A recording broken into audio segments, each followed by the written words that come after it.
আসসালামু আলাইকুম। আশা করি মহান আল্লাহ তাআলার অশেষ রহমতে সবাই ভালো আছেন। আলহামদুলিল্লাহ, আমিও ভালো আছি। পাপকে আপনি ভুলে গেলেও আপনাকে ভুলে যাবে না পাপ। দুদিন আগে বা দুদিন পরে ভোগ করতেই হবে তার অনুতাপ। ভিডিওটি শুরু করার আগে সবার কাছে ছোট্ট একটা রিকোয়েস্ট, আপনি যদি এই চ্যানেলের নতুন দর্শক হয়ে থাকেন তাহলে অবশ্যই চ্যানেলটি সাবস্ক্রাইব করে পাশে থাকা বেল আইকনটি প্রেস করে রাখুন। যদি আগে থেকে চ্যানেলটি সাবস্ক্রাইব করে থাকেন তাহলে থ্যাংক ইউ সো মাচ। আর যদি ভিডিওটি ফেসবুক পেজ থেকে দেখে থাকেন তাহলে অবশ্যই পেজটি ফলো করতে ভুলবেন না।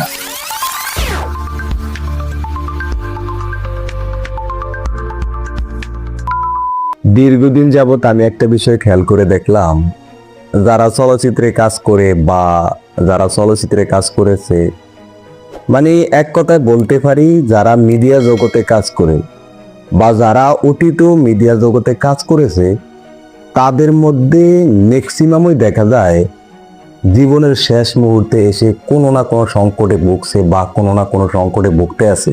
আরেকটা লক্ষণীয় বিষয় হলো, তেমন কেউ একটা পৃথিবী থেকে স্বাভাবিকভাবে বিদায়ও নিতে পারে নাই। এমন বহুত ইতিহাস আছে এই পৃথিবীর বুকে বা বাংলাদেশের ইতিহাসে, চলচ্চিত্র জগতে। আশা করি আমার এই কথাগুলোকে কেউ নেগেটিভ ভাবে নেবেন না, কারণ আল্লাহ তাআলা পৃথিবীতে কাকে কখন কিভাবে নিবে সেটা আল্লাহ তাআলা ভালো জানে। আমি নিজেও তো জানি না যে আমার মৃত্যু আল্লাহ কখন কোথায় কিভাবে লিখে রাখছে। তবুও কর্মের পরিধি অনুযায়ী বা কাজের পরিধি অনুযায়ী কিছু কিছু বিষয় আমাদের আন্দাজ করা বা অনুমান করা খুব জরুরি। তাই আজকের এই বিষয়টা আমি আপনাদের সাথে শেয়ার করলাম। তারপরে দাম্পত্য জীবনের কথা আর কি বলবো।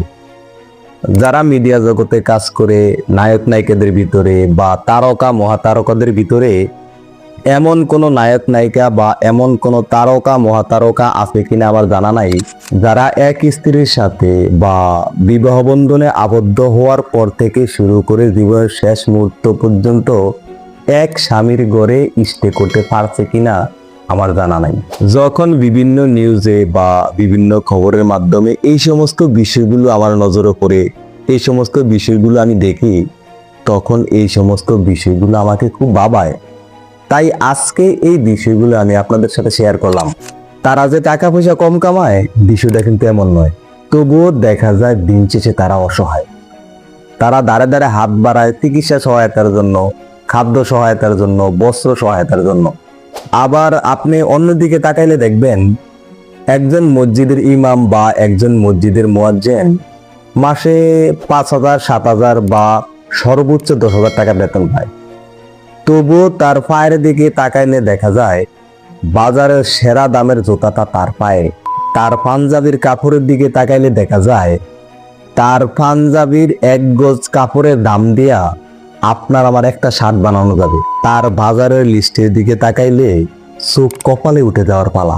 এখানে আরেকটি লক্ষণীয় গুরুত্বপূর্ণ মজার বিষয় হলো কি জানেন, পৃথিবীর ইতিহাসে এমন কোনো ইতিহাস বা এমন কোনো নজির আছে কিনা আমার জানা নাই, একজন হক্কানি আল্লাহভীরু তাকওয়ার অধিকারী কোনো ইমাম বা কোনো মুয়াজ্জিন চিকিৎসা সহায়তার জন্য, খাদ্য সহায়তার জন্য, বস্ত্র সহায়তার জন্য রাষ্ট্রের কাছে বা কারো কাছে হাত বাড়াইছে। এখন আপনারাই বিবেচনা করেন, কর্মের সাথে মানুষের ভালো থাকা বা খারাপ থাকার এই সমস্ত বিষয়গুলো নিহিত থাকে কিনা। আপনাদেরকে আমি ভিডিও শুরু থেকে এখন পর্যন্ত ভালো কাজের মধ্যে আর খারাপ কাজের মধ্যে এই পার্থক্যটাই বোঝানোর চেষ্টা করছি, বা এই পার্থক্যটা বোঝানোর জন্যই আমার আজকের এই ভিডিওটা। চলচ্চিত্রের উদাহরণগুলা টানা বা একজন ইমাম মুয়াজ্জিনের উদাহরণগুলা টানা। আপনি সারা জীবন পাপের সাগরে ডুবে থাকবেন এবং অন্যকেও পাপের সাগরে ডুবিয়ে রাখার চেষ্টা চালিয়ে যাবেন নিজের স্বার্থ হাসিলের জন্য। পাপকে পুণ্যের কাতারে দাঁড় করাইয়া মানুষকে পুণ্য হিসেবে গেলানোর চেষ্টা করবেন, আবার সবার মতো স্বাভাবিক জীবন যাপন করার চেষ্টা করবেন। এমন কিছুর আশা করা আমি মনে করি বোকামির চেয়ে কোনো দিকে কম নয়।